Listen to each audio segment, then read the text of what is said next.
श्री परमहंस देवाय नमः। प्यारे गुरमुखो, जय सच्चिदानंद। श्री प्रयाग सरोवर का लेंटर डलना था, शटरिंग हो रही थी, बल्लियां फट्टे बांधे जा रहे थे। सहसा एक बल्ली खुली और सीधी गुरमुख के ऊपर बल्लियां फट्टे धड़ाम से सारे भागे आए। भाई ये तो कमजोर व्यक्ति है, परंतु इस कमजोर के साथ उस परम शक्ति का हर समय सिर पे हाथ है। दुनिया वाले जिसे कहते हैं बेहोशी, पर मैं बेहोशी नहीं, रूहानी भाषा का प्रयोग करते कहूंगा कि मैं ध्यानस्थ हो गया। भगवान जी के चरणों में सिर, भगवान जी वचन फरमा रहे और वेफर्स का प्रसाद दिया। वेफर्स की भी बड़ी निराली लीला है। जब मैं रेवाड़ी विद्यालय में पढ़ता था, स्वामी जी महाराज जी अनंतपुर दर्शनों पे जाते, तो वहां से टी टाइम का उन दिनों में एक बिस्कुट का डिब्बा मिलता था। उसमें बड़े डिजाइन के बिस्कुट होते थे, गोल चौरस, और उसमें से एक वेफर्स का छोटा सा पैकेट निकलता था। स्वामी जी गुरुग्राम आश्रम पर तब तक इंतजार करते थे जब तक मैं गुड़गांव ना आता था, तब तक वो बिस्कुट नहीं खोलते थे। इतना प्यार। तो ज्ञान विचारानंद महात्मा जी भागे आए, मैं वहां गिरा पड़ा तो उन्होंने हिलाया, देखें भाई क्या है, कुचुम्बर निकल गया। तो मैंने आंखें खोली, श्री गुरु महाराज जी कहाँ गए? महात्मा जी ने कहा, श्री गुरु महाराज जी ने अभी कृपा नहीं की, घंटे 2 घंटे बाद आएंगे। तेरे को चोट दर्द तो नहीं हो रही?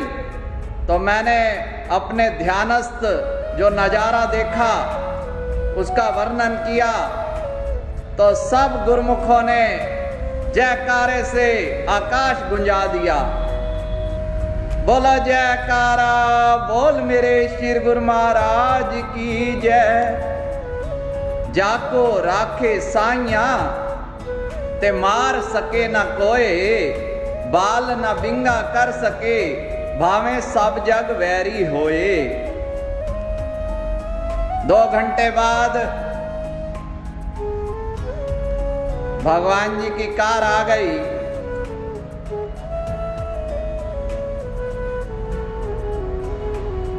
तो भगवान जी के चरणों में महात्मा ज्ञान विचारानंद जी ने विनती की, ऐसे ऐसे बल्ली फट्टे गिर गए। भगवान जी ने कहा, भाई ये गुरुमुख ही ऐसे लीला करता रहता है, हाँ इसको अस्पताल ले गए नहीं ले गए? महात्मा जी ने कहा, हमने कहा भाई जाओ ट्रैक्टर पे भगत को कहा ले जा, ये कहता है मुझे कुछ चोट लगी ही नहीं। तो भगवान जी ने कहा टांग दिखा, टांग पे जरा सी खरोच थी। भगवान जी ने कहा ये तो शेर है, ट्रैक्टर चलाना जानता है? मैंने कहा नहीं। स्वामी जी ने कहा कि ट्रैक्टर चलाना सीख ले। तो 4-5 साल बीत गए और कमाल की बात है, एक बात रह गई कि भगवान जी ने उस समय मुझे वेफर्स का ही प्रसाद दिया। जो ध्यानस्थ होकर मैंने नजारा देखा था, जो वेफर्स का प्रसाद ध्यान अवस्था में दिया भगवान जी ने, वही का वही गुलाबी रंग का वेफर्स का प्रसाद। इसलिए अभी 11 तारीख भंडारे पर वही वेफर्स का प्रसाद बांटा गया, उन यादों को जिंदा रखने के लिए। तो भगवान जी ने ट्रैक्टर की कहा, भाई ट्रैक्टर चलाना आता है? मैं कहा नहीं स्वामी जी। कहते सीख ले। महात्मा जी को कहा ये सब सीख जाएगा। तो 4-5 साल बीत गए। 4-5 साल बाद भगवान जी ने सुखपुर चक पर कृपा की, श्री अनंतपुर में। फिर भगवान जी ने कहा कि हाँ ट्रैक्टर चलाना सीखा नहीं सीखा। मेरा तो दिमाग घूम गया। भगवान जी के श्री अनंतपुर तशरीफ ले जाने पर सुखपुर मैं वहीं रुक गया। वहां भगत वेद व्यास जी हुआ करते थे, वो मेरे से हारमोनियम सीखा करते थे। तो मैंने कहा गुरु दक्षिणा क्या है? मेरे को आज ट्रैक्टर चलाना सीखना है, आज रात तक 12 बजे से पहले पहले ट्रैक्टर चला लेना है। तो उन्होंने कहा भाई ट्रैक्टर के गियर बड़े भारी होते हैं, पहले आपने ड्राइविंग की नहीं है। मैंने कहा भगवान जी ने फरमा दिया ये सब सीख जाएगा। तो मैंने कहा मैंने जब तक भोजन नहीं करना जब तक ट्रैक्टर एक बार चला ना लूं, थोड़ा बहुत जैसे भी है एक बार स्टीयरिंग को कंट्रोल करना सिखा दो।